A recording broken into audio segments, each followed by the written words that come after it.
23ರಲ್ಲಿ ಅದು ಪಾಸಾಗಿದೆ.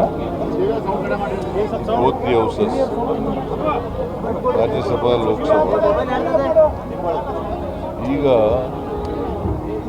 ಈ ಲಿಮಿಟೇಷನ್ ಸೇರಿಸಿ ತಗೊಬಂದಿದ್ದಾರೆ. ಈ ಲಿಮಿಟೇಷನ್ ಸೇರಿಸಿ ತಂದಿದ್ದಾರೆ. ನಾವು ಯಾವತ್ತೂ ಕೂಡ ಮಹಿಳಾ ಮೀಸಲಾತಿಗೆ ವಿರೋಧ ಇಲ್ಲ. I am making it very very clear. ಮಹಿಳಾ ಮೀಸಲಾತಿಗೆ ವಿರೋಧ ಇಲ್ಲ. ಮಹಿಳಾ ಮೀಸಲಾತಿಯನ್ನು ಸ್ಥಳೀಯ ಸಂಸ್ಥೆಗಳಲ್ಲಿ ತಂದವರು ಯಾರು? 73, 74 ತಿದ್ದುಪಡಿಗಳನ್ನು ಮಾಡಿದವರು ಯಾರು ಸಂವಿಧಾನಕ್ಕೆ? ರಾಜೀವ್ ಗಾಂಧಿಯವರು ಪ್ರಧಾನಮಂತ್ರಿ ಆಗಿದ್ದಾಗ ಮಾಡಿದ್ರು. BJP ಅವರು ಮಾಡಿದ್ರ ಅಥವಾ ಡಿಮ್ಯಾಂಡ್ ಮಾಡಿದ್ರ?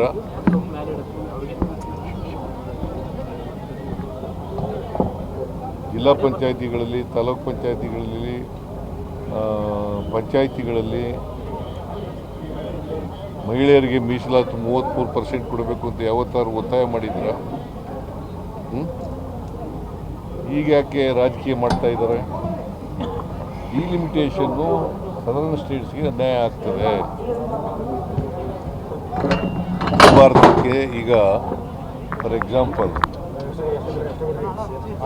ನಮ್ಮಲ್ಲಿ 50% ಮಾಡ್ತಾರೆ. 50% ಅಂತಂದರೆ ಉತ್ತರ ಪ್ರದೇಶದಲ್ಲಿ ಎಷ್ಟಿದೆ ಸೀಟ್ಸು?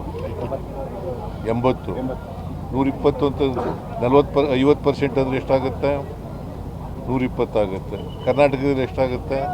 28, 14, 42.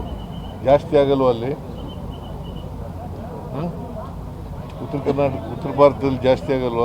ಅದಕ್ಕೆ ನಮ್ಮ ವಿರೋಧ ಹೊರತು ಮಹಿಳಾ ಮೀಸಲಾತಿಗೆ ವಿರೋಧ ಇಲ್ಲ. ಮಹಿಳಾ ಮೀಸಲಾತಿ ಪರ ಇರೋರು ನಾವು.